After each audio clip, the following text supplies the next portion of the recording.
This will be Chapter 26 and the Epilogue.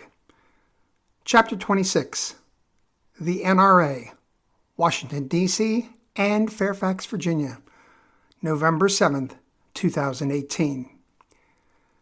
The assaulted woke up, if they slept at all, to a sunny, brisk morning in Front Royal, Virginia. It was in the mid-40s, but it would climb to about 61. More importantly, it would be mostly sunny in 64 in D.C., partly sunny in 61 in Fairfax. No rain. Everyone had packed yesterday except what they were wearing today. Ron, David, and Joe had taken their bags to the Safe House, a standalone white mansion that Oak Tree Financial had rented for a 2-week business seminar beginning yesterday where, hopefully, they all would meet afterward. After a brief discussion with John at 6 a.m., Ray put on his earpiece, adjusted the mic, and spoke to Peter for the first time. The nicknames they decided on were derivations of their event.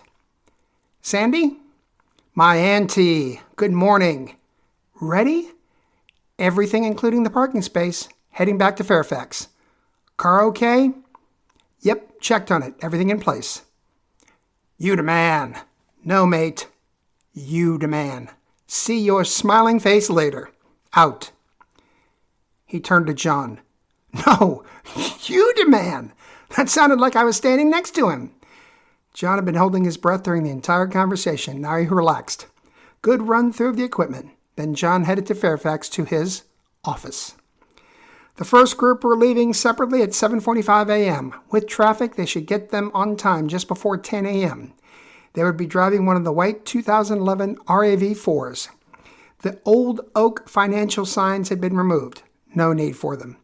They met with Ray at 7:30 in the great room. Leah, Elizabeth, Emily. After running through the sequence and the timing one last time, Ray covered the last item. Leah, when you're done, head to the Safe House. But Ray, no. Listen, all 4 of us know it's going to be a madhouse over there at 11 o'clock. I'm going to have enough trouble keeping the toothpaste in the bottle as it is.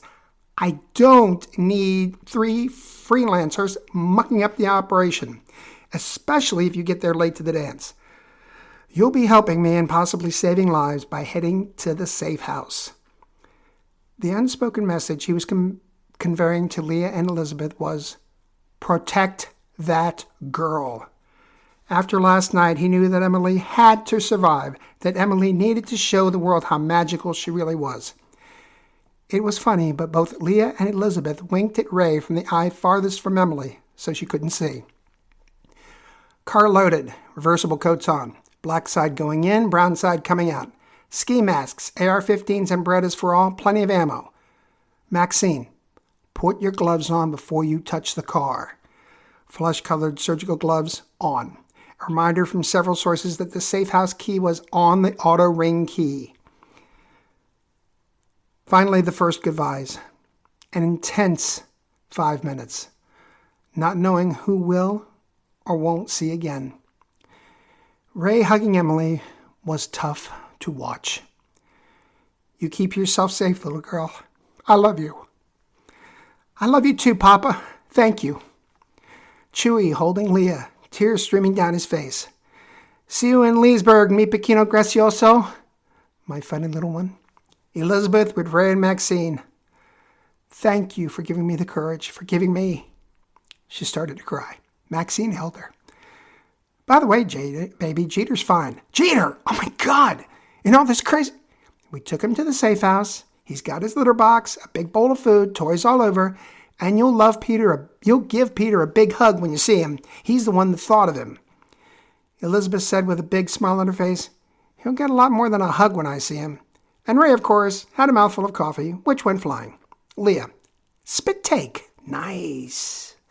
A test of the system with John in his office, and Leah, then down the road at exactly 7:45 a.m. All the fleet was gone. The rest had been driven by the leaders early that morning to the escape site behind the NRA building. The fencing had been cut in 3 places with the cars marked near those areas. No metallic signs yet that would come on the way out to Route 50. Everyone was up. Coffee, tea, water, soda. No one eating. Everybody asking everybody, how you doing? How you feeling? Ready to go? John relaying information to Ray. The Florida Brigade is on time. Should be there by 9:45. Oh, and the pylons are in place. Smile from Ray. Oh, you won, County. Just get home safe, Auntie. It was 8:30. Everyone was dressed, getting ready, mentally and physically. For the ex-athletes in the group, they recognized the sensations. Game day, ready to go. For others, there was that feeling. Plus, fear. Fear of the unknown, fear of what will happen, fear of the unspoken. Everyone was to be downstairs in the great room with their weapons and ammo at 8:40 a.m. for one last run-through. Everyone was there by 8:35. Stacy and Ron had everyone check their weapons, both rifles and handguns, Stacy relating her story of the Fort Hood shooting for what seemed to the team like the 20th time. Click, click, click. Ray began. Everyone here has heard this before. This is a Maxine question. Nervous laughter. Is there anyone here that does not want to get on that bus? There's no one here who will think any worse of you. We will all understand. Before you decide, know that you must stay here until we get you and bring you to the safe house, or I can bring you some money, give you some money, and you can catch a cab to Dulles. Anybody? There had been several members, both Ray and Maxine, that thought might want to go home. No one moved. There was more than one assaulted member who looked back finally at the farmhouse as they entered the bus. More than one assaulted member who gave Ray a hug of thanks. Each time it occurred, Ron would look out the door of the humming Lucille, catch Ray's eye, and tap his watch. They left the farmhouse at 9:50, 5 minutes after the 2011 RAV4 turned left on a 3rd Street northeast in D.C. The Florida Brigade saw it. 2 spaces away from their destination were 3 cones with rope attached, reserved, on a printed cardboard sign. Jesus, I can't believe that worked, Leah laughed.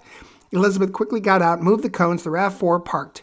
In front of them to the right was the entrance of a beautiful white 4-story townhouse. There was no sign, no plaque, nothing to signal that this was the Washington, D.C. home of NRA-ILA, Institute for Legislative Action, and NRA Political Victory Fund.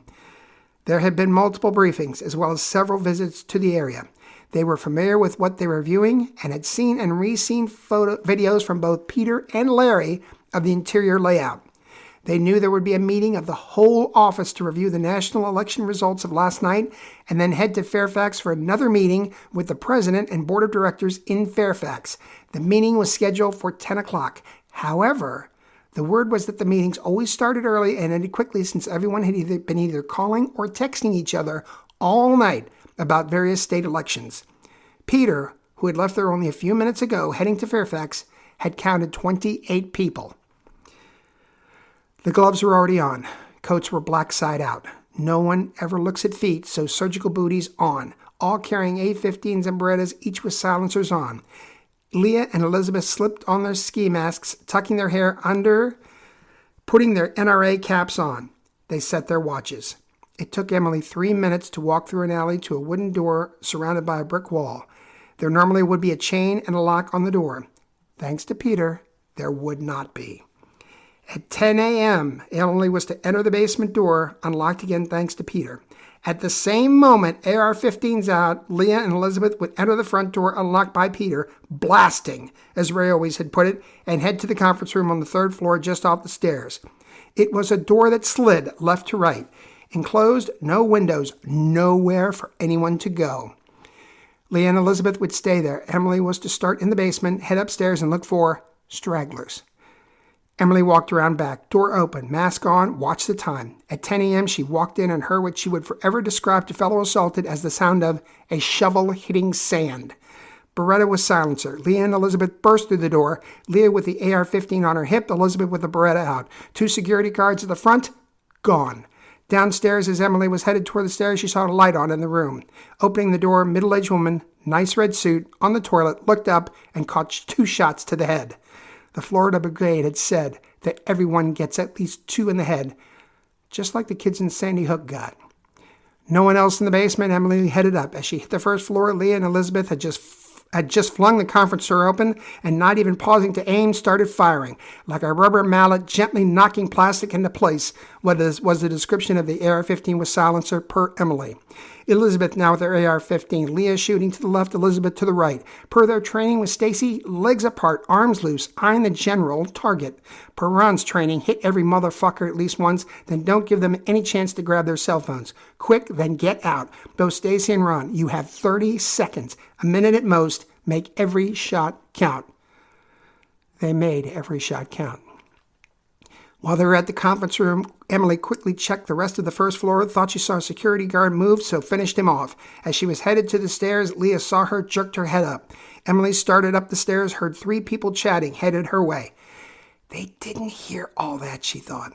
She took 2 steps back, waiting until she heard the stairs creak, then turned back into the stairs with her AR-15, quickly aimed at the person farthest away, and fired. Another Ron training moment. You hit the guy in back, they fall forward. Nobody can go anywhere else but toward you. Then quickly turned her fire on the 2 women in front. AR-15 in left hand, Beretta in right, 2 to the head each. Using the handrails on the stairs, she climbed over the bodies, checked the 2nd floor, then checked the 3rd floor. Both floors using Stacy training. Hand got out, sight line, check every corner, every crevice, every door, nothing. She ran back to the 1st floor just behind Leah and Elizabeth. They stepped close to the back door of the basement. Jackets reversed, brown side, no bloodstains. Booties off, in pocket with a Beretta. Masks off, gloves on for now. Outside, door quietly shut. Now, for the most stressful half-mile walk of their lives, to 400 North Capitol Street Northwest, the hall of the state's parking garage. Ron's training was playing into all their minds. You gotta walk like you don't have a care in the world. Laugh, talk about the Capitol, talk about the weather, walk like you did nothing wrong. So they did. Happy, chatting, blending in with everyone, walking to or from work, to or from catching another coffee, or to or from a museum. Listening for the wail of a police siren. Listening. Nothing but the D.C. crowd. They got to the garage, headed to the 2nd level, upper left corner, in the darkest place that could have been found. A new, white, 2018 RAV4, which looked completely different from the 2011 model, bought specifically for this moment. Because of the dark, the Florida Brigade was able to put their weapons in the trunk along with their booties, masks, and surgical gloves. As they got into the car, Leah reached under the floor mat.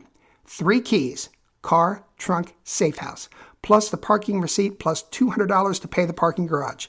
Leah driving, they headed out of the garage, a right onto North Capitol Street, right on Louisiana Avenue, right on D Street, right onto a connector to I-395. It wasn't until they crossed the 395 bridge, took the 110 connection to Route 66 that they could relax and started breathing. Until then, it had been looking, listening, making sure they're doing the speed limit, all the traffic lights and signs obeyed, watch for walkers, strollers, everything. There was relief. There was a certain sense of pride. There was no happiness. They had turned the radio on immediately to the all-news station WTOP 103.5. So far, nothing. No one had discovered anything yet. If they had, police weren't announcing it yet. Good for Ray and the bus. Leah had deliberately, per order, stayed out of communication until Route 66. They got on 66 West. Auntie, this is Aurora. Copy. Yes, Aurora, this is Auntie. Copy.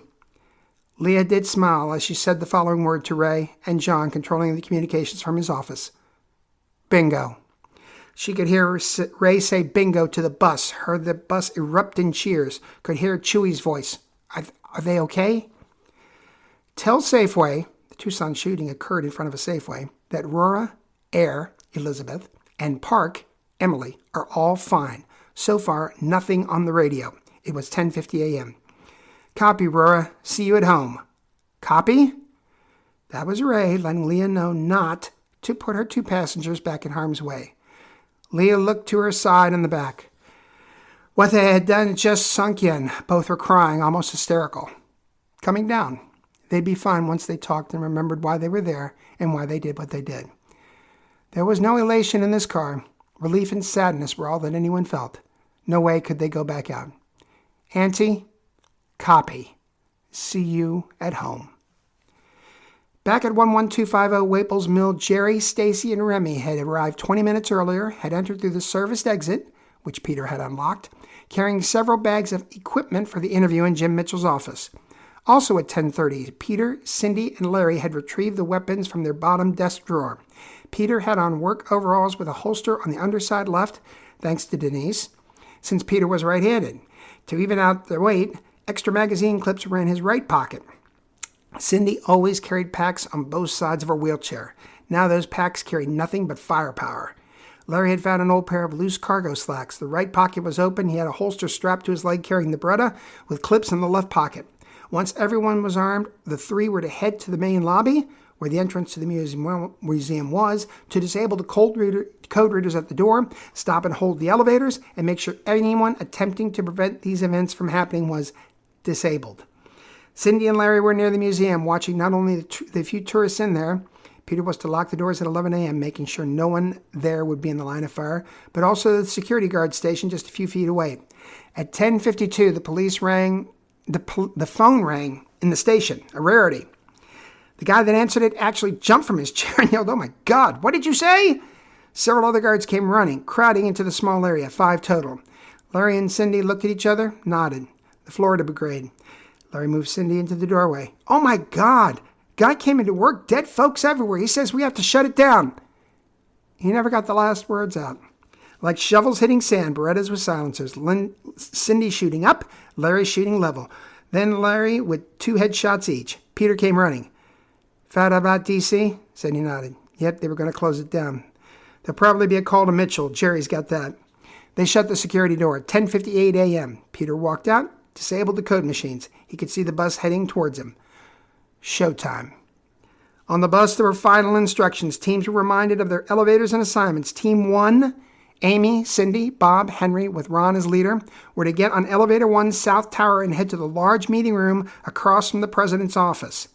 There was a large gathering of the NRA board, the real NRA board, gun manufacturers, and several large donors.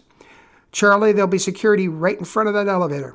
Don't worry, Auntie. Team 1 is ready. We know we'll have some help coming." Team 2, Christopher, Nora, Huang, Denise, and Darlene leading, were on South Tower number 2, headed to the 4th floor and the Fairfax office of the ILA and PVF, the D.C. office being the one the Florida Brigade hit. "Hart, be damn careful. They may have heard about D.C., so come out blasting." One of Ray's favorite witticisms, certainly applicable here. Team 3, Ray, Maxine, Daryl, James, were headed to North Tower Elevator 1 to the 3rd floor and the advertising and marketing departments. Cindy and Larry had pointed out where, in Ray's phrase, the head honchos would be. This was going to be the problem area. Ray didn't want to go in blasting here. He wanted to pick and choose his targets. The challenge was that everyone not on the list would have a cell phone, and if the police hadn't been called by now, they sure as hell would be. The space was over 3,500 square feet. Offices, cubicles, studios, and technical support was everywhere. Larry had been instrumental in the several videos he'd done to answer the team's central questions. Who, what, where, why. Who they were targeting, where they were in this cavernous space, what did they do for the NRA, and why did they have to go? There were 40 names and locations on the list. Some of them would probably be hobnobbing with the NRA board upstairs. They'd try for as many as they could. Team 4, Chewy, Poppy, David, with Joe as the leader, were to use North Tower 2, head downstairs out into the underground parking lot where the NRA range was located, quickly and quietly check to make sure there's nothing to worry about there, as the range is a walk and a concrete floor away from the main building. Then double back to the main lobby and help get Les and Donnie off the bus if possible, with John's help eyeing the building from his office across the street. The specific instructions to Les and Donnie, Club 1, Club 2, were simple. Hang in. County, John, will guide you. Make sure you're listening. Shotgun, Joe, will let you know when he's back and ready. Then GTFOH. Get the fuck out of there. Stacy trained them to use short bursts, conserve ammunition, try to be specific with your target. Ron taught them to shoot low, disable, flatten tires, blow up the cop cars, cause confusion. They'll be wearing Kevlar, so shoot low, legs, knees, feet. They can't move with a bullet in their ankle. While the assaulted were receiving their instructions and Peter, Cindy, and Lara were trying to save elevators and disable code machines, just a few moments before security received the call from D.C., Jerry was wrapping up his interview with Jim Mitchell. They had started about 10:40 a.m. with the understanding that President Mitchell had to meet with the board at 11 o'clock. The interview was standard boilerplate stuff. The election, the aftermath, who the NRA was happy to have reelected, sad to see go, what were the ramifications of a new Democratic House versus a Republican Senate. He'd heard Leah's bingo in his earpiece, looked at the other two, a quick thumbs up. Jim Mitchell, everything okay? Jerry, yes, sir. Just checking that all's going well. That's a bingo. At that, Remy and Stacy got the message. They also knew that at any minute Mitchell's phone might ring and they'd have to move. The call came moments after the call had gone down to security. Excuse me, I've got to take this. Jim Mitchell. What? Are you sure? Have you called security? Oh my God. He slammed down the phone, started to get up, then stopped. He was staring at Stacy's old Beretta, this time with a silencer at the end. Remy had the camera on his left shoulder, his Beretta APX in his right hand. Jerry, calmly, holding a Beretta APX as well. Deer in the headlights, hovering above his chair. So, Jim, one last question. I ask this because, well, color me curious. My cameraman is a survivor from the San Bernardino shooting. You remember that one, right, Jim? The sound person here, you actually handed her a National Marksmanship Championship trophy. He looked. She moved very slightly and looked right at him. Oh, shit. Yeah, Jim, if I were you, I'd be saying oh, shit, too, because Stacy here could pick out a hair from one of your bushy eyebrows and split it. She's a survivor of the Fort Hood shooting. Do you see where I'm going with this, Jim? Stacy, one eye staring at her target, another along the sight line. Not a waver, not a quiver, nothing but very grim determination. Not moving her gaze, hand steady. Watch the time. Don't worry, I'm going to get the go-ahead from Auntie. That's Auntie, as in Antioch. You know, Jim, the Waffle House in Tennessee. Just happened a while ago.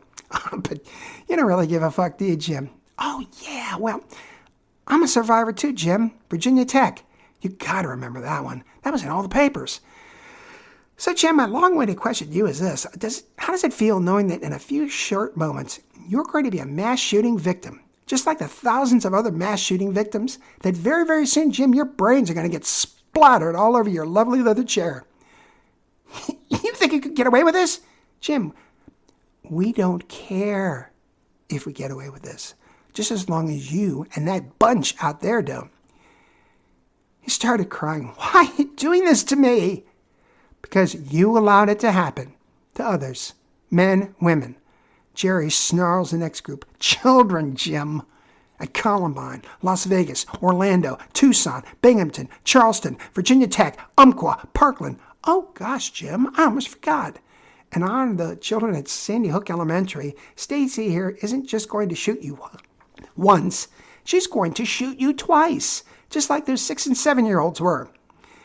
As Jim Mitchell pleaded for his life, Jerry heard the word he was waiting for. Go. He looked at Stacy and nodded, who fired and struck Jim Mitchell just below the right eye. His left eye opened wide, both in pain and terror, and slowly tried to raise his hands up to the wound.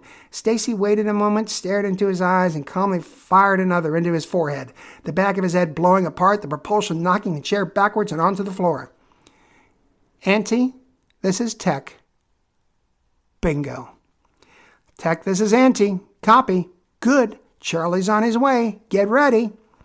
Copy, Auntie. AR-15's out of the bag, silencers on. Jim Mitchell had either not noticed or hadn't commented, but they all had flesh-colored surgical gloves on.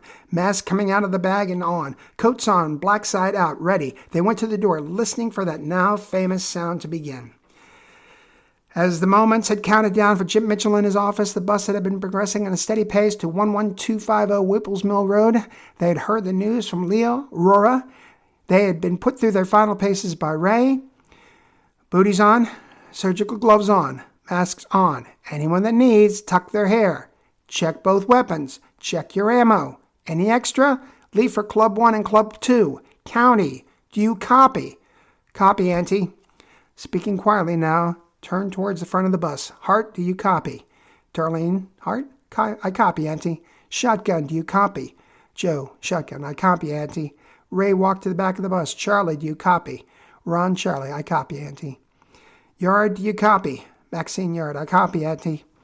County, go ahead. John County.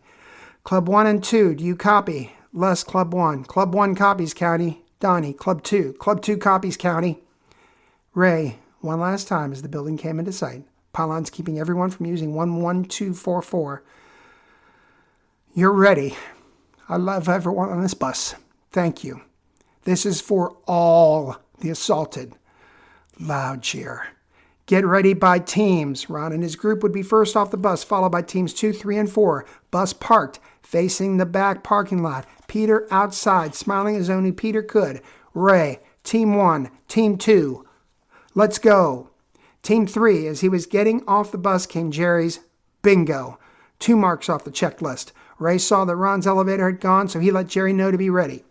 Ron had trained his group for the elevator open. When they got in, the shortest, Amy and Cindy, lay flat on their stomachs. The 3 men, Henry, Bob, and Ron, took one knee, crouching low. As the elevator went up, Ron quietly said, "Safety's off. They'll aim high. Stay low until we clear the first group, then fan out." The doors opened. There was security watching the elevator. They did aim high. They never had a chance. Keep moving. Amy and Cindy now on one knee. They slam a new magazine in their A-15s. Men firing, stepping around them, firing. There's panic on the 6th floor. Men and women heading for the other elevators. On the president's office side of the building, Jerry, Stacy, and Remy had heard the sound. Rubber mallet tapping plastic into place. As they headed down that corridor, 3 people came out of the office. One laid flat on her stomach. One kneeled to the left, one kneeled to the right, and fired. Nowhere to go. Team 1 moving away from the South Tower elevators, making sure there were no survivors between them and the elevator. Sandy Hook, 2 in the head. Jerry's group inching forward, keeping everyone on the North Tower elevator. Sandy Hook, 2 in the head. Everything looked like it was going to plan. The shot came from the hallway, leading to the president's office. Stacy heard it. AR-15 sprayed the area, looked to her left, and saw Remy, eyes open, shot low in the forehead. The first assaulted fatality. Jerry, Stacy, back here. They kept moving forward, also leaving no survivors. Stacy found a man dead, gun pointed in the direction of Remy. She shot him again. Ron and Jerry, stepping over well-dressed, well-manicured bodies, met at the intersection. Jerry, I got Remy. They got Remy. Fuck. I'll lend an ante no. You guys are done. Thought I saw a couple people with cells out, so they're coming, Peter. Cindy and Larry should go with you. Before you leave, make sure shotgun's okay. Check on Joe at the NRA range since you'll be back there. See you at home. Just then, low sirens. Go now. To Ray. Charlie's here. Bingo on floor 6. Sent Tech, Sandy, and the comms home after checking on shotgun. Bernie's gone. Copy that, Charlie. Go. Peter, Cindy, and Larry all had headpieces. Order. See you at home. It was necessary for a full contingent to leave to help Cindy through the fencing. It was also necessary because all the elevators were stopped at their current locations for them to use the stairs, then the service entrance. Peter, Cindy, and Larry had been in the lobby, listening to everything, making sure that the people in the museum didn't attempt to escape. Also, to be sure there were no stragglers, people who might have escaped from any of the locations targeted. Darlene had let them know that a mom and 2 girls were heading down and to leave them be. They got off the elevator. Cindy and Larry waved them goodbye with one hand, fully loaded Berettas on behind their backs. Other than that, nothing so far. Jerry. Tech is almost ready for service. Peter and Larry each took a wheelchair handle and went as fast as they could to the service area. From there, Jerry, Stacy, Peter, Larry, and Cindy headed for the underground parking and toward the NRA range. Joe and company headed back their way, all holding fingers to lips. Joe whispered, "There's about 15 guys with AK-47s waiting to get in. Must be a club or something. We couldn't hear a thing going on in the building. Go back outside, weapons out of sight of the range. Just chat and walk till you get past there, then go like hell." Suddenly, the faint sound of sirens. Go! The group went back outside. Larry, head down, pushing Cindy in the middle so she wouldn't be recognized by fans. Peter to their right hand playing with the lower left corner of his overalls, in case. Stacy to his right, slightly behind him, hand near her right pocket. Jerry to the left of Cindy, holding 2 AR-15s as close as he could to his body. Chatting, laughing, past the crowd at the range, Stacy moved slightly behind Cindy, again to avoid recognition. Jerry moves the weapons closer to the center of his body. Just at the end of the walkway toward the range entrance was a large compressor, which would shield the group while getting Cindy's chair through the fencing.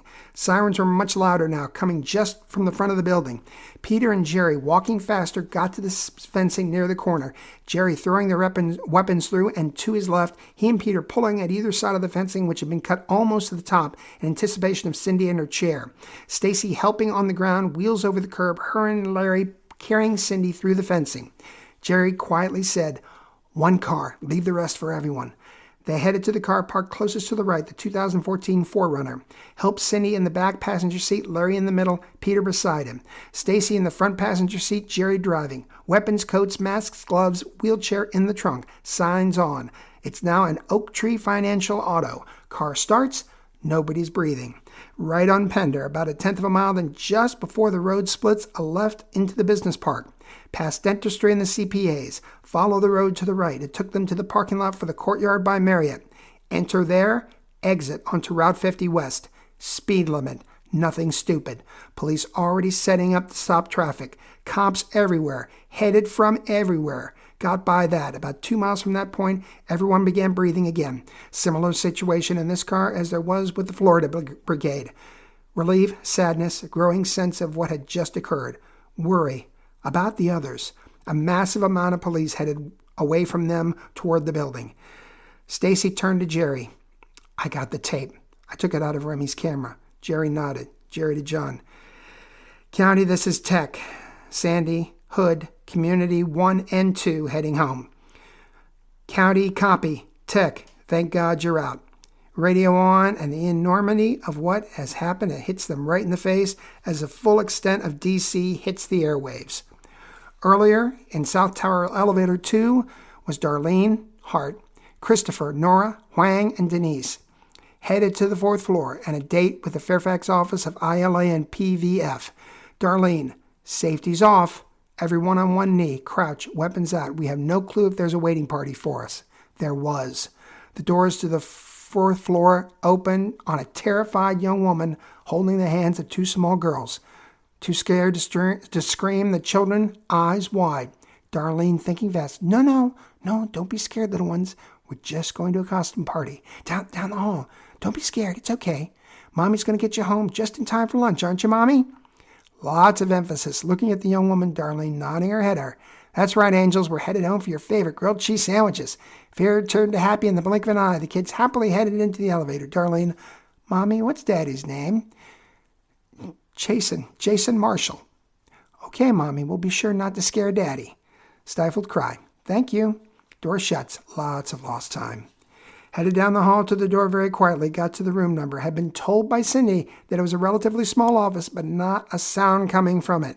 They must have got the call about D.C. and probably got no answer from the security station.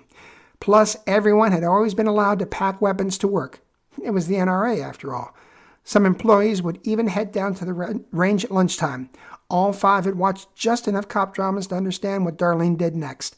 Motioning everyone to get flat, guns pointed toward the door, Darlene laid flat to the right of the door and using her AR-15, jiggled the door handle. The door exploded, wood chips flying everywhere, bullets thudding into the wall behind them. Jesus, thought Darlene in a moment of lucidity mixed with a little terror. What the hell they got in there, a Gatling gun? Then it was a Ron training moment. If they're firing at you, hopefully over you, wait until firing stops, then immediately return fire in the hole they just made because that's where they are. Everyone looking at Darlene, waiting, fire stopped, now. 2 AK-47s, 3 AR-15s poured fire into the remnants of what was a door. As the woman did in Team 1, they fired faster, then reloaded, while the men fired at a steady pace, then reloaded. As Darlene reloaded, she peeked to look in. Carnage. All 5 stepped in, continuing to fire. Women faster, men steady. Stop! Darlene yelled among the din.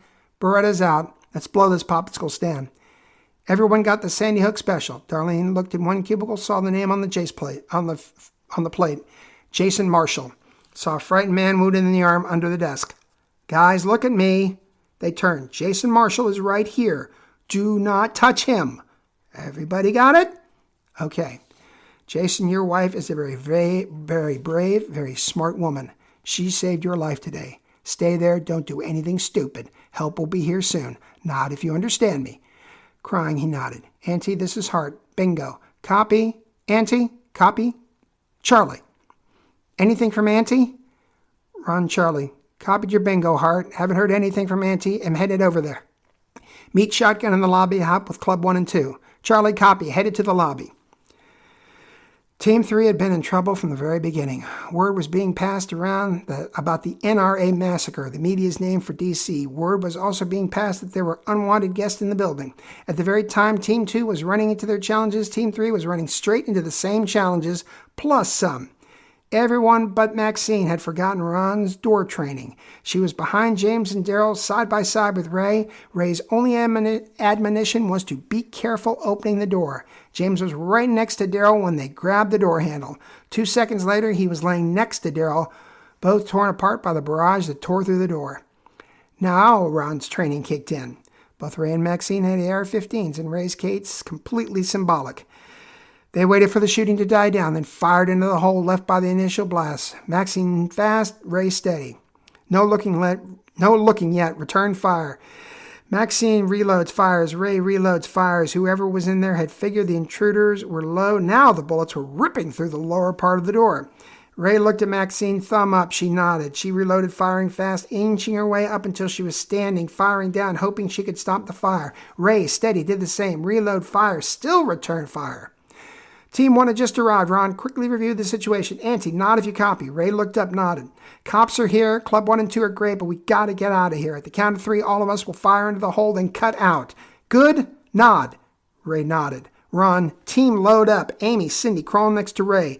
Stay down. Henry, Bob, we're going to go down below where Maxine is. Everyone crawled into place. 1, 2, 3, now. Suddenly, there was a torrent of fire into the office, coming it seemed from everywhere, high, low, middle. They could hear the grunts, the moans, and screams as their firepower found their mark, but no way were they going through that door. Whoever was behind there had earned their respect, even with the loss of 2 of their friends. Ron, let's go. Maxine, Bob, Henry, and Ron stop firing, head to the elevator. Amy and Cindy crawl across the door while Ray keeps a steady fire into the office. Auntie, Ron shouts. Ray fires the last of his magazine, crawls across, and starts to run. A man leans out, sees Ray, and with a .357 Magnum cannon in his hand, fires, catching Ray with 2 in the back and ripping through the front of his chest. He sinks, blood pouring from his mouth. Maxine screams. The other 5 had already reloaded and poured what Coroner would write were 15 separate wounds into the guy with the cannon. Ray is gone, yet he's there, on his knees in front of them, no one around him, just like the way it began on April 22nd. Then, without any doubt, he looks at them and smiles, then pitches forward on his face. Lobby, barks Ron. No, we can't leave him here. Maxine is screaming, yelling, trying to keep the door open. Ron grabs her, hugs her, let her pound on him. Elevator drops. Maxine is wailing, like that moment, what seemed like years ago, when she was crying for the children at the Hard Times Cafe in Alexandria, when Ray first told her about the plan. Main lobby, Team 1 and the only surviving member of Team 3 walk into a war zone, moving low. Team 2 and Team 4 trying to get Club 1 and Club 2 out of the bus, then blow it to cover their escape. In the firefight, several assaulted are gone. Huang was hit in the forehead by a sharpshooter on the roof of the same building John was spotting from. Christopher and Nora were trying to dash from the South Tower area across to the north when Christopher was hit several times, one piercing his heart. He fell. Nora stopped running, cried out, "Christopher!" fell to her knees and was hit by 3 shots in the back. She fell on top of him. The challenge is the bus. David had designed and built a trap door near the back, keeping in mind Donnie's strength was on his left side and Les would need more space due to his nagging internal injuries. Though Les and Donnie had been nothing short of remarkable in keeping police at bay, they'd taken Ron's advice and aimed low, disabling or blowing up the first 7 vehicles that arrived at the scene. It created a challenge for law enforcement to organize a strategy, buying the assaulted valuable minutes. Everyone could tell time was precious, that they only had a few short moments, and the door was stuck. Somehow the bullets fired into the bus had moved the structure just enough so that it wedged the door shut. Both Club 1 and Club 2 had told John and the team to get out. They'd blow the bus. It was okay. No one wanted them to blow up with the bus. John was telling the leaders that SWAT teams were forming, that they knew where all the entrances were, that it looked like it was just a matter of time before all hell would break loose. Ron, County, they have not moved? Copy. Charlie, they have not moved. Copy. Ron frowned Darlene and David. Listen to me and give me no fucking lip. Maxine has PTSD in over there. She saw Ray get ripped apart and is in serious shock. She's done too much for all of us. You're her 2 closest friends. She's no fucking help to anyone screaming and crying. Get her the fuck out of here now. They both wanted to stay. Ron looked at Darlene. Quick smile. She understood. Darlene looked at David. That door on the right side near the entrance to the underground parking. Get in the underground parking, down 1 flight to the fencing. David nodded, worth a shot. They grabbed Maxine, now almost catatonic, found the stairwell on the south tower. Down 1 flight, out a door, around a corner, and there was the door. Peek out. Darlene. County, this is hard. Any movement? Copy. Hart, this is County. They're just starting. If you are going, go now. Copy. Copy, County. Open the door. No one yet. Around to the left, into the underground parking. Find the stairs down one flight. Straight ahead was a driveway leading out to the underground parking. Ahead of them was the white marking that signaled where the fence was cut. Look back. Nobody back there. Run to the fence. Darlene pushes one side, David the other, literally dragging Maxine through, trying desperately to shut her up. Run to the closest white car, the 2014 RAV4. Weapons, coats, masks, gloves, quickly in the trunk. Oak Tree Financial metallic signs slapped to the side. Darlene driving. An excellent driver if it wasn't a forklift. David in the back with Maxine trying to calm her down before they got to any police barricades. Right onto Pender, right into the business park just before the split in the road, past the dentistry, then into the parking lot of the courtyard by Marriott, quickly seeing the challenge now at the light at Route 50 in Waples Mill, where Jerry had gone earlier. Stopped. David, see that curb and ground between us and the giant parking lot? Will this car get stuck there? Darlene, these cars can withstand almost everything. I know them all. Okay, here we go. She didn't want to attract any attention. Looked around as did David. Clear. If a car can quietly hop over a curb, go through a small patch of grass, and go over another curb, the 2014 RAV4 did. Across the parking lot, right on Germantown Road, straight until Route 29, then a left. Straight until Route 26 Fairfax County Parkway. Then on 286, headed to Route 50 West, which they picked up enough miles from where they were. There were no police in sight. By now, Maxine had calmed down. Where are we? David? Darlene? Where are we? What happened? Oh, Ray. Long moan. David holding her. Darlene driving and crying. Back to the NRA building, it was decision time. John County was almost screaming at the leaders, you got to do something now. Now. They're moving into place now. Both Les and Donnie were insistent. We knew the gig when we signed up. Guys, it's okay. Finally, Ron called it. Teams back away from the bus, into the building, far back as you can. Club 1, Club 2. We love you guys. Copy. The guys at the same time. We love you too. Les and Donnie looked at each other. Pow. Hit the button. Nothing happened. Hit it again. Nothing. There had been hours spent on the device located in the storage underneath the bus. It was essentially supposed to blow the bus and everything around it, including the building connector between the two towers, to dust. Investigators would later find that just like the trapdoor, the number of bullets striking the bus had jarred the wiring just enough so that it didn't connect properly and didn't detonate. And just at that moment, the attack came. SWAT teams from around the metro area descended on the assaulted from all sides. No one dropped a weapon. No one surrendered. These were damaged goods. As Ron had taught them, and as Ron was doing this very second, fire wildly. Keep firing till you can figure out an exit strategy. If you can't think of one, keep firing. One might open. First was the bus. When the bus didn't go off, Les and Donnie knew what was next. They loaded their AK-47s, used the seat in front to steady them, and waited. They didn't have to wait long. Tear gas fired into the bus, flash grenade. The moment the tear gas hit, both men pulled their triggers and kept them pulled, shooting through the windows, out the front of the bus, anywhere, Ron's rule, until they were silenced by a concentrated barrage from SWAT teams. There was literally nowhere for them to go. Little Bighorn, too. SWAT members pouring in, assaulted, dropping, no one surrendering, Ron firing low, knees, ankles, feet, so was everyone else. Their challenge was that these were highly trained experts, not NRA employees carrying behind a door. If they got hit in the leg, they'd drop all right, flat on their bellies. It would be suck it up buttercup time, and they'd shoot low. Except they were all expert shots. Within a minute, it was all over.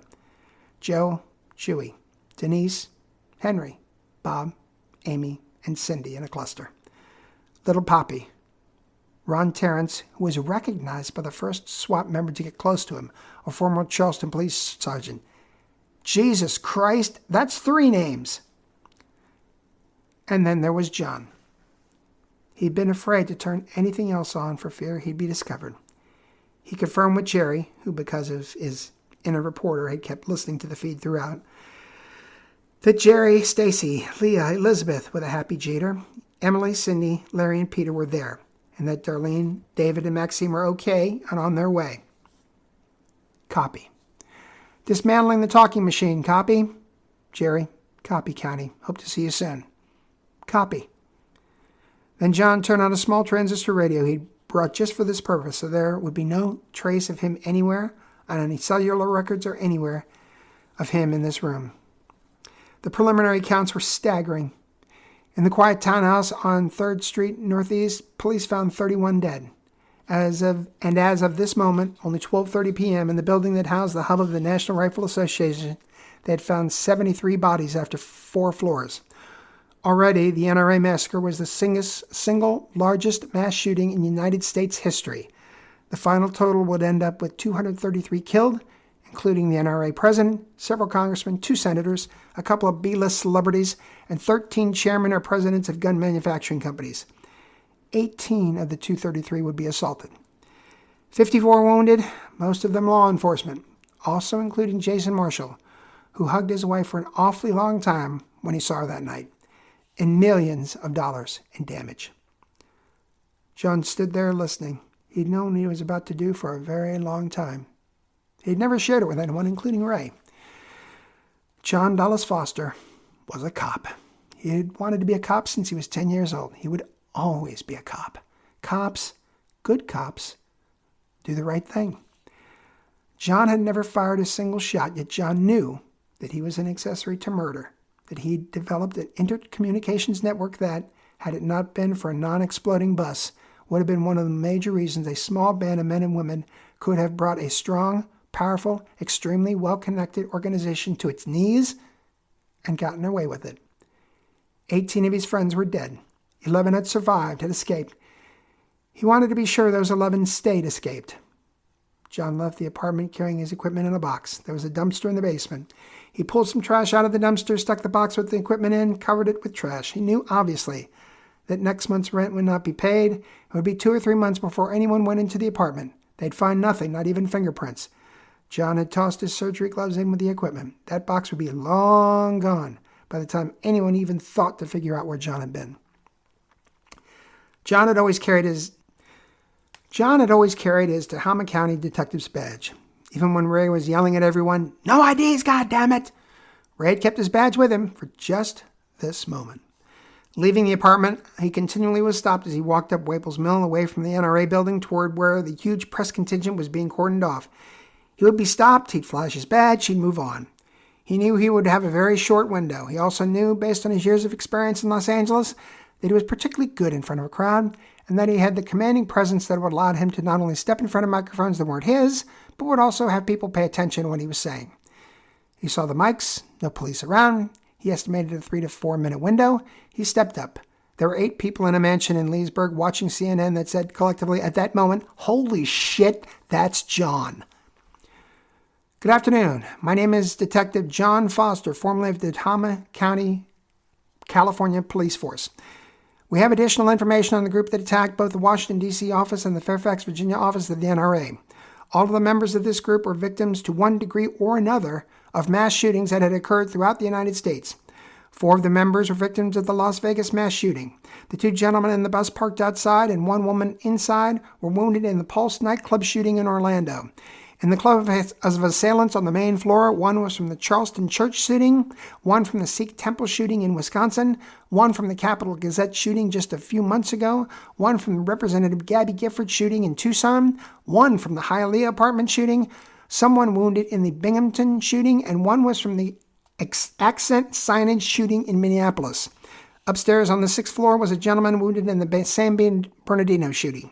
On the 3rd floor is a survivor of the Fort Hood shooting and a man affected by the Wakefield massacre in Massachusetts. Also on the 3rd floor, John stopped. Compose yourself. Also on the 3rd floor was a man who lost his wife in the Waffle House shooting in Tennessee. The weapons used in these attacks were the AK-47 assault rifle, the AR-15 assault rifle, and Beretta APX semi-automatic pistols, all of them equipped with silencers. All the weapons used in these attacks were purchased illegally by one person across the United States. The motives behind these attacks was simple. The National Rifle Association controls whether sensible gun laws will ever be enacted.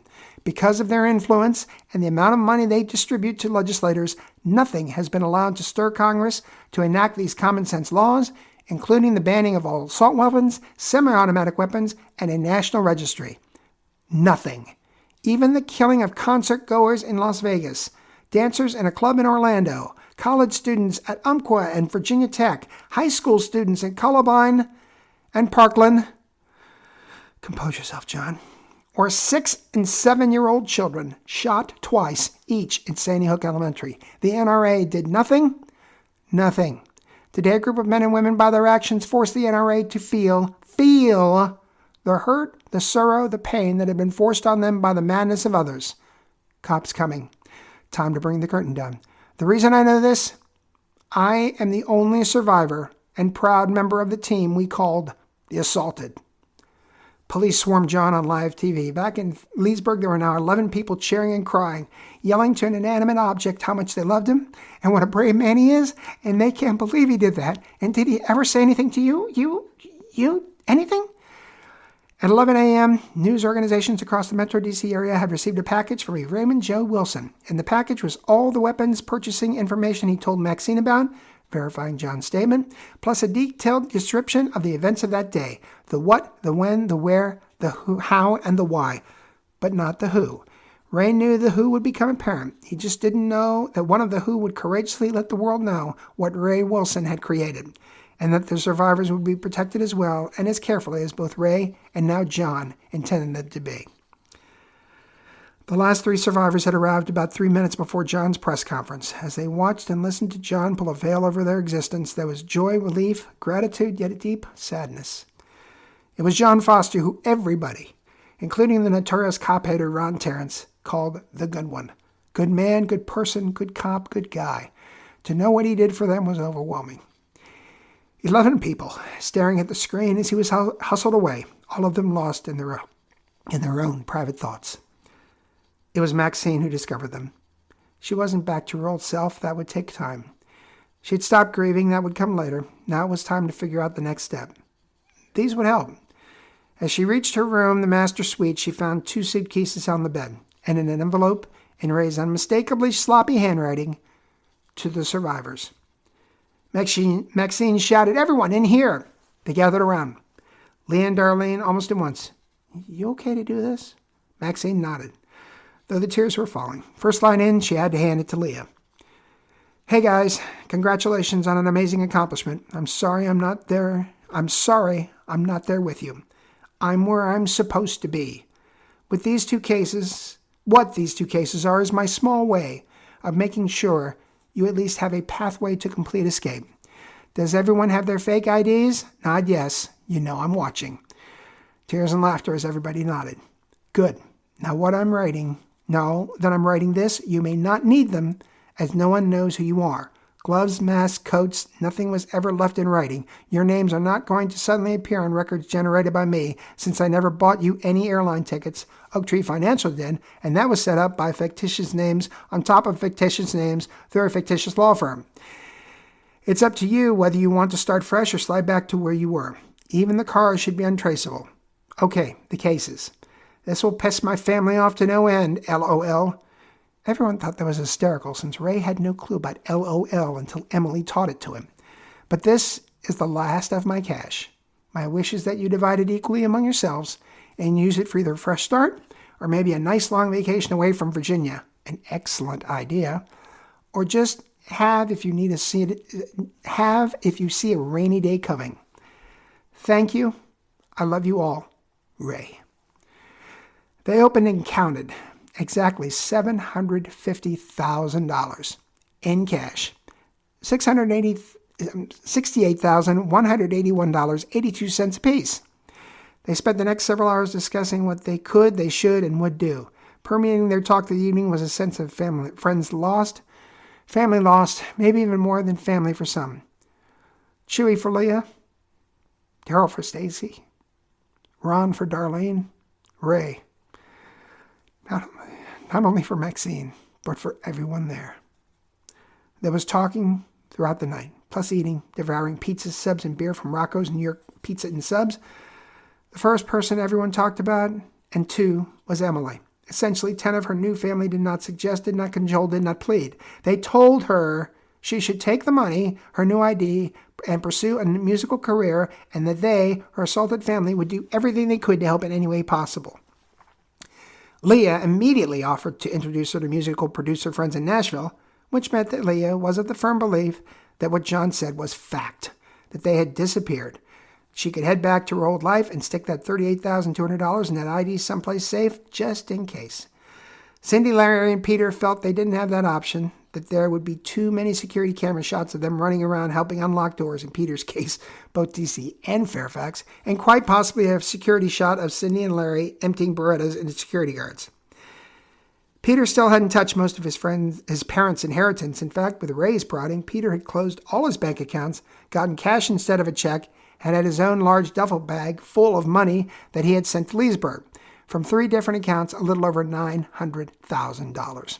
So he gave Cindy and Larry all but $15,000 of his $68,200 share. Just enough to buy me a car with a new ID. A certain tall, big-brained doctor, at that moment holding 2 things for dear life, Peter's hand, and a gray cat, Jeter by name, a very handsome cat indeed, would be joining him. Elizabeth, like Leah, felt she could resume her old life, which would be with her David Marshall, wherever David felt most comfortable. She gave all her share away, half to Emily, half to Cindy and Larry, who would have close to $224,000 to start over, Emily close to $103,000. Jerry, due to Stacy's quick thinking of grabbing the tape, could also go back to his new gig. He explained to his bosses at WTTG that Jim Mitchell was a little paranoid and insisted early on that the interview had to use an NRA cameraman and an NRA sound tech. Fine. He and they just wanted the interview. He had called them shortly after arriving in Leesburg, said he'd been able to escape, barely. He was staying the night with friends and would come in and do an interview as a witness to Jim Mitchell's death. He did a short interview by phone with an anchor there, stating that they were in the middle of the interview when 2 men carrying pistols and rifles with masks and black coats barged in, shot Mitchell twice, then ran out. The anchor asked, did they say anything? Remember Sandy Hook. David was going to do the same thing as Leah. Head back home, keep the cash and the ID in a safe place, just in case. He'd taken a leave of absence from his job, which they were kind enough to give him. He told them it was rehab for a reoccurrence of his PTSD. He'd also taken a leave of absence from the First Baptist Church of Sutherland Springs, which he'd joined and become an active member. That left Stacy, Darlene, and Maxine, and the cars, with maybe perhaps the other cars still in the lot. The 3 of them had all lost someone close to them. Their emotions were raw. They would wait until the morning and attempt to figure it out. It might have been Elizabeth. It might have been Jerry. Someone said it. There was a house key on every car ring, except for the car Leah drove to DC in, the 2011 RAV4. She took those keys with her. Plus, they had emptied everything in that car. No registration, no insurance. Ray had all the cars painted white because that color is the one police ignore the most. Everyone looked at each other. Okay, how many cars are there? The 2018 RAV4, Leah, the 2014 RAV4, Darlene, the 2014 4Runner, Jerry, 2011 RAV4 in DC with no ID, 2011 RAV4 John drove to the apartment in Fairfax. That left 3 cars, the 2017 RAV4, the 2014 Honda CRV, and the 2015 Honda CRV. All painted white, all in the parking lot behind the NRA building. It was dark about 8 p.m. Jerry piped up. Well, here's a thought. I believe we're fine tonight. They'll be too busy concentrating on what's inside to bother with the outside. Plus, John's already shut the door on any survivors. Tomorrow morning, I'll drive. 5 of you pile in your best clothing. We'll go back there to the parking lot. If we're stopped, we'll just say I'm dropping you back off to get your company cars, that I stayed with you after the shooting. You'll all have oak tree financial signs. John might have parked his RAV4 back there, especially if he already knew what he was going to do later. We'll get all the cars, bring them back here, and throw away all the house keys. The 6 that went the next morning were 6 who felt they could, or maybe could, go back to their lives. David, Leah, Jerry, Elizabeth, Stacy, and Darlene. They had already removed any trace of the morning from the trunk. Now in business attire, they headed back, hitting the Fairfax County Parkway, Germantown Road exit, the way Darlene had gone earlier. When they hit Pender Road, they drove by the parking lot. No police, no technicians, nobody checking the fencing, nothing. Jerry pulled up. All the cars were there, including John's, sign already on. Everyone slapped on an Oak Tree Financial sign on the other 3 and headed the back way, Darlene showing the area she jumped the curb, back to Leesburg, dropping Jerry in his car to head to WTTG. Jerry had 2 thoughts while driving to D.C. John is one believable son of a bitch, and Ray was a fucking genius for putting the cars back there. The 5 cars pulled in the mansion's driveway. High fives and hugs all around. They spent several days together just making sure. No news at all except about accomplices. John's attorney saying over and over that everyone was dead except John. No rumors about anyone involved. Even the site, while reporting the facts from various media, was not adding any innuendo or theories as to how this group of people ended up finding each other. It went without saying. On Sunday, November 11th, it was time. Early in the morning, more tears, more hugs. Come visit me, y'all. Then Leah in the other 2011 RAV4, it got us there, headed back toward Route 40 in Nashville. Emily in her 2015 Honda CR-V. I was never in this car, no memories. Following, trusting her leader one more time. Elizabeth and Peter were headed out west. A contented Jeter in Elizabeth's lap. Peter already excited about entertaining children again. I can do anything with her by my side. Leaving in the 2014 4Runner that got them away from Fairfax and back to Leesburg. Darlene got on the 2014 RAV4. I know it'll jump curbs. Before Leah left, engaging in a group hug with her and Maxine, promising everyone we'd stay in touch. Cindy and Larry got in the new RAV4 and request from everyone that if they needed any help or a place to stay or anything to please get a hold of them. Cindy had already cut her long brownish blonde hair short and dyed it black. She looked nothing like the NRA poster girl. Larry was growing a beard. Stacy and David were both headed back to Texas. Stacy in the 2014 RAV4, David in the 2014 Honda CR-V. Stacy agreed to follow David back to Alexandria to drop Maxine at her townhouse. Stacy, the gun store, and David were headed back to their jobs. Maxine was taking a few more days to decide what she was going to do. She would probably stay off the site for a while. Too many questions to answer. They got to Alexandria. Group hug. David, sobbing. I miss him. I miss him already. I miss you. Stacy, reaching up and grabbing Maxine on both sides of her head. You stay strong. You stay strong for us. You stay strong to honor him. Long hug. Love you guys. At the same time from both. Love you, Max. He made her laugh and cry at the same time. They drove away. She headed inside, grabbing her pile of mail from the box. She leafed through it. Suddenly, she froze. A slightly oversized card, postmarked November 7th, Columbine, Colorado. She opened it. She read the first line and broke down. Dear Max, we heard you lost a friend today.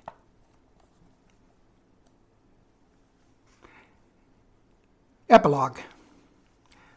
On Sunday, November 7th, 2021, 11 people gathered in a private dining area at the comedy club Lee Coughlin's Laugh, damn it, in Nashville, Tennessee. They had gathered there the previous 2 years. Maxine and Darlene had driven down together from Alexandria once Darlene's plane touched down from Hartford. Peter and Elizabeth had flown in from Lincoln, Nebraska. Cindy and Larry from Phoenix, Arizona. David and Stacy had taken the same flight out of San Antonio. Jerry had been on assignment in Atlanta, so flew in from there. Leah was present and accounted for, and Emily Curtis had to be sneaked in through the side door. Sweet, shy little Emily had headed down to Nashville with Leah, had demos with several producers, had ultimately signed with Interscope Records under an assumed name, and after 3 short years was playing 5,000 to 10,000 seat arenas, had several platinum albums, and last year, with all 10 of her fellow assaulted as guests in her new house in Nashville, had won a Grammy for Best New Artist. Emily referred to Leah in interviews as my mini pearl, in honor of Leah's godmother. Leah referred to Emily as the kid I never had. Through a feast of barbecue, beer, wine, and perhaps a little of Leah's new favorite, Jack Daniel's Tennessee Honey, everyone talked about their lives the past year. Peter and Elizabeth started. Mates, I know we don't bring anyone here to our dinner, so I apologize. But we did. Everyone looked at them. Jerry got it first. Holy shit, you're pregnant. Elizabeth smiled and nodded. Everyone cheered and ran over to hug her.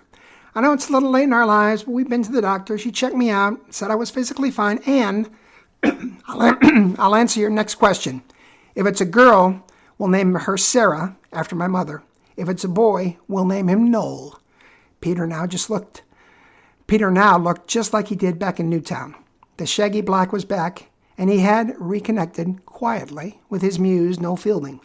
And I'm entertaining children again. Sincere, happy applause. Peter was back doing what Peter was supposed to do. Cindy and Larry were next, the comedians in the group. This year, Cindy had taken to having a red-haired bob cut with round rose-tinted glasses. Larry had a tight, almost military-style cut with a full beard, plus just enough plastic surgery. They had taken their money in after traveling around the West, like Peter would have done. They settled into Phoenix, Arizona, where they owned and operated both a store and online company called Mobile Life Products, selling wheelchairs, scooters, walkers, canes, and other devices aimed at restoring mobility to a person's life. They were extremely successful and expanded to a store in Tempe this year, which, because of COVID-19, they were able to lease at a can't-refuse price. Just to be on the safe side, they never appeared in their own ads and had stand-ins ready for any necessary photos, although they were planning more plastic surgery for early next year, and still held hands when they were seated together. Leah's business had taken a turn for the worse during the COVID crisis. Luckily, she had no worries financially. Plus, she did have a little side hustle that paid off in a big way. She started in early March 2020, leaving messages she entitled Lee's Daily Dose of Shit on TikTok. Basically, it was her take on all the positive daily affirmations she was tired of hearing. She developed a huge following, coming up with a phrase that summed up people's feelings about masks, social distancing, quarantining, sickness, and death. The phrase was, "Kiss this." The way Lee said it was, "Quiche deesh." She recognized immediately what she'd inadvertently done. Soon there were Daily Dose books, hats, tees, sweatshirts, women's and men's underwear, and her phrase that pays strategically placed. Lee Copeland was just as popular in November 2021 as she had been her entire career. Plus, just because of a little throwaway line and a brilliant marketer. Jerry had been doing very well, and what Leah described as the ballsiest fucking move of all time, Jerry had gotten himself nominated and had won the local Emmy for his coverage of the NRA massacre. It was amazing, it was incredible, and also helped his fellow assaulted feel a little more comfortable. One of the segments of that coverage was an exclusive hour-long interview in jail with John Dulles Foster, who said that there were no survivors except him, gave a more detailed explanation for why he turned himself in. He was, to his soul, a cop, and that the story of those men and women had to be told. He stated that even if he'd known beforehand about Ray's package to the media, he still would have come forward if simply to counteract what he knew would be a strong NRA kickback. Jerry had asked him as a final question, if Ray Wilson were sitting here, now, would there be anything you'd want to say to him? John looked at Jerry, off camera. Both men's eyes filled with tears. The camera catching just John. I would tell him that I love him, that what he tried to do is the only way to get the NRA's attention, to make them feel what it's like to lose a loved one, to make them feel the anger when, in this case, your workplace is invaded and violated, to make them understand firsthand what thousands of men, women, and children have been forced to experience all over this country. Fear, terror, the moment when you realize you are going to die, that you will never see your husband, wife, children, your mommy, your daddy. At that moment, John broke down. So did Jerry and his cameraman. After the cameraman had packed up, Jerry told him he'd be right there. He started to speak. John quickly looked at the corners of the interview room. Microphones. Cameras. Jerry just said, "Thank you, Detective." The name Ron had always called him. Then mouthed the words, "Love you." John smiled, tapped his chest with his left hand, putting up 2 fingers. 2, as in me too. The challenge was that no one could reach out to John for fear of police questioning why this or that person was reaching out. Jerry did several more interviews with John before he pleaded guilty to complicity, aiding, and abetting, which was negotiated by his attorney down from conspiracy. John would spend the rest of his life in prison, specifically FCI Petersburg Medium Security Prison in Petersburg, Virginia. Stacy and David had taken different paths. Stacy was still at the gun store. The difference was she had bought it from the owner in late 2019. She had run into challenges during 2020. She had kept herself in business through a larger online presence than the former owner had, and by instituting a delivery service. Pay online or over the phone, and if you were within 20 miles of the store, farther away depending on the sale. Stacy would get her mask on, disinfect the purchase, and head it over to your house, farm, condo, whatever. Another difference was from past ownership. There were no semi-automatic weapons for sale, nor were there any bullet magazines for sale over the minimum required for any weapon. Period. No argument. You didn't argue with Stacy McClure. David was still fixing things. The things he was fixing now were souls. Shortly after returning from Virginia, David had given his notice to Blake Jones Designs. They very regretfully accepted, especially after he told them what he was planning to do. Then David had applied to Baptist Bible College in Springfield, Missouri, with the help of lots of letters of recommendation from a certain Baptist church in Sutherland Springs, plus an excellent interview. David was accepted with his first semester beginning January 2019, working toward a Bachelor of Science in Church Ministry Family Concentration. He told the group, "I've been taking summer school, extra courses. Right now I've got a 3.10 GPA. I'm scheduled to graduate next May." Promises all around the table they'd attend. And he stopped, paused, continued. "Once I get my license in Texas, I have a job lined up." Paused. "Assistant pastor of the First Baptist Church, Southern." He didn't have to say another word. All 10 of his assaulted family stood and applauded their friend, who smiled, wiping his face with a napkin. Darlene went back to school as well. After working in retail for a while, Darlene began to remember just how much she loved college life. She contacted the admissions office at the University of Connecticut, and after reviewing her transcripts, was told she could re-enter UConn for their counselor education and counseling psychology program. She began in September 2019. Due to the carryover of credits, she was able to graduate with a degree in school counseling in May 2020. Unfortunately, it was a remote ceremony, but Maxine and Leah were in Darlene's living room when her degree was made official. It didn't excite them enough for a pillow fight, but it was close. Her news was that she was completing her master's in educational psychology at the end of the semester with a huge amount of help from Peter.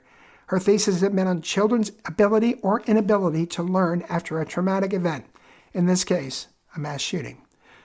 Although Peter had not felt comfortable or safe enough to contact anyone, he had known which families would interview with her if his name was dropped, including a well-known local anchor he'd met at an MDA event. As Darlene is telling the story, she has her glass raised. "I graduate early because of my friend Peter, and to you. You are loved in this room, and there's a whole town that still loves you." Peter smiled, leaning the black shag on Elizabeth's shoulder. It was the future pastor that asked the funniest question of the evening. "So, Emily, anything up with you?" Blue-green hair, combination rock and country look, a new confidence, a new style, one might even say a new swagger. And it was good to see. Anyone in that room could blink their eyes and remember the night of November 6, 2018, when Emily sang "A Piece of Sky," and how they all knew in their hearts she was destined for great things. And now she was the star they all knew she'd be. With the public, she had to play a role. With my family, as she always called them, she was Emily. Sweet, funny, humble, rooted. Every concert, no matter how big or small, she always ended with "A Piece of Sky," always for Papa. When the media had asked her, she said it was for her old music teacher. There were 10 people who knew it was someone else. Maxine was last.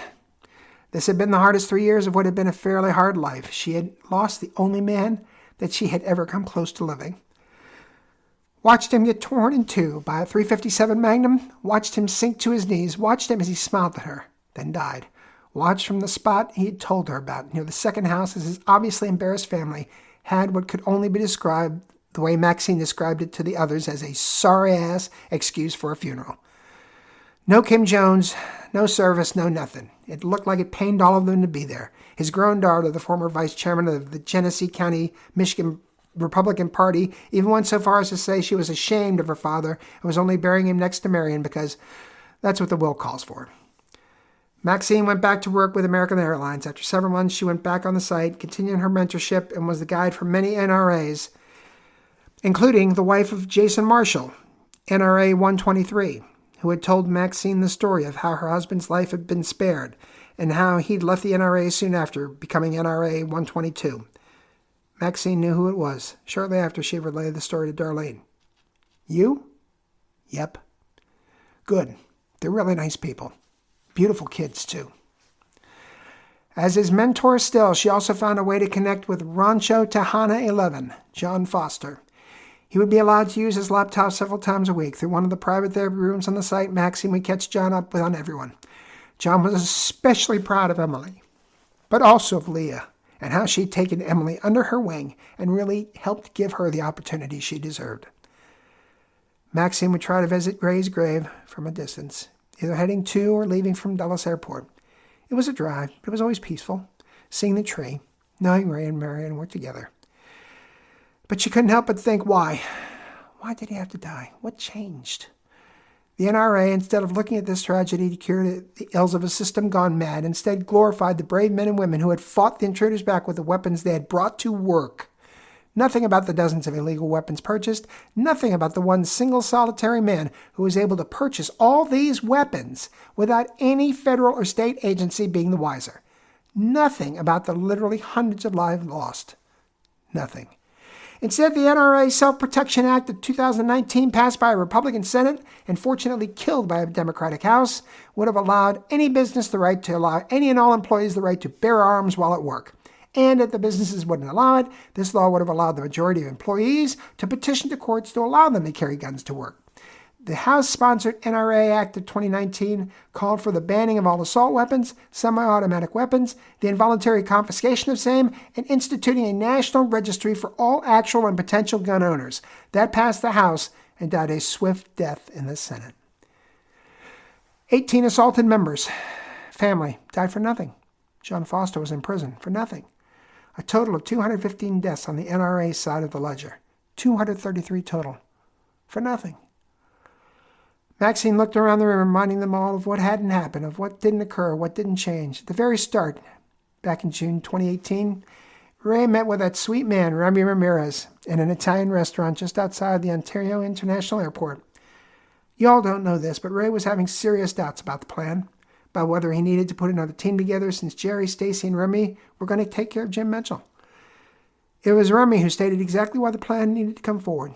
She leaned forward, looking at every face, speaking slowly. They all have to go. That's what Remy said. They all have to go. It's obvious they all didn't go. Not even close. 233 lives, 54 wounded, John in jail. I know you don't want to hear it. Think about it. Contemplate it. But for Ray, for Remy, for them all, I think it's time for Plan B. It was after midnight when they were finished. No one was at the club. There was a decent upright piano used occasionally for musical acts. Arms around each other, they headed to the piano. One more tradition left. Emily sat down, looked at them all, and said, I love you all. This is for Papa and for Plan B. And she began that haunting opening few notes. They all cried, and they sang. I did not fall. When you found me, I was face down. My confidence small.